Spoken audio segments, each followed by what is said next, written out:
was a high school teacher in the early 60s, and I was working with a principal, a vice principal, who was raising lots of questions about my pedagogy. And I had been putting students in circles and sort of defying what was then a very regimented, sort of militaristic, kind of utterly barren and sterile form of approach to teaching. And he didn't like it. And he was asking me all kinds of questions about how I could justify this. And the fact of the matter is, I didn't have the language to justify it. I felt it was right, but I couldn't really talk about it in a way that was convincing. And somebody had given me a copy of Paulo Freire's Pedagogy of the Oppressed, in which all of a sudden I had a language that allowed me in a very fundamental way to sort of not only explain what I was doing, but to get a greater sense of why I was doing it.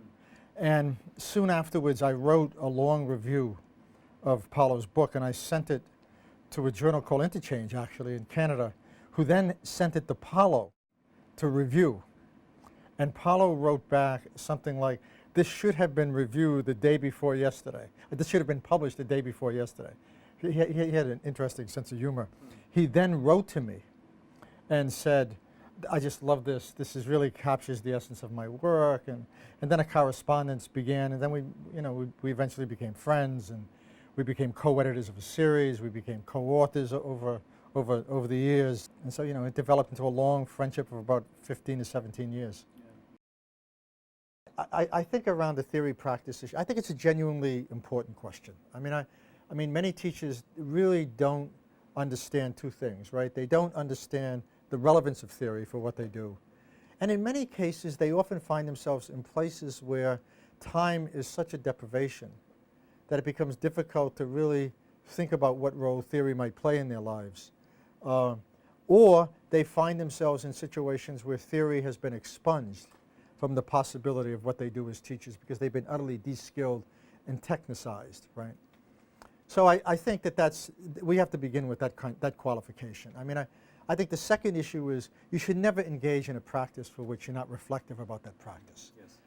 I mean, I think he'd be appalled. I mean, that anybody could dignify that bill with the presupposition that it really actually either represents a progressive policy or has anything to do with forms of education that actually prepare people to not only live in the world, but to understand it, engage it, and to transform it when necessary.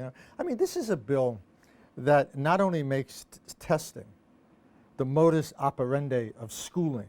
In other words, it imposes a model on education that is fabulous for measuring the heights of trees, but has almost nothing to do with raising the most fundamental questions that drive education. Why are we there? What is knowledge for?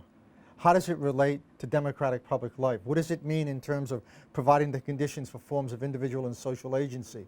How does it address questions of injustice? How does it make us better citizens? How does it close the gap between the poor and the rich? How does it prepare us for a global democracy? These are questions that are absent from No Child Left Behind. And that absence is really what defines it. Actually, that absence is so powerful. It so strips schooling of any kind of political and moral imperative that it renders it utterly instrumental. So education in this bill becomes an instrumentalized site. It confuses the relationship between training and education, and by doing that, it opts on the side of training.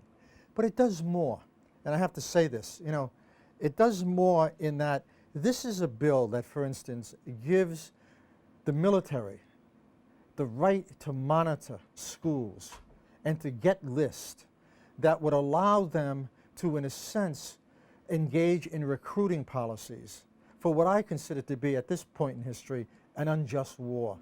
So this is also a bill that rewards schools for imposing the most draconian kinds of disciplinary measures. Schools get rewarded for zero tolerance policy.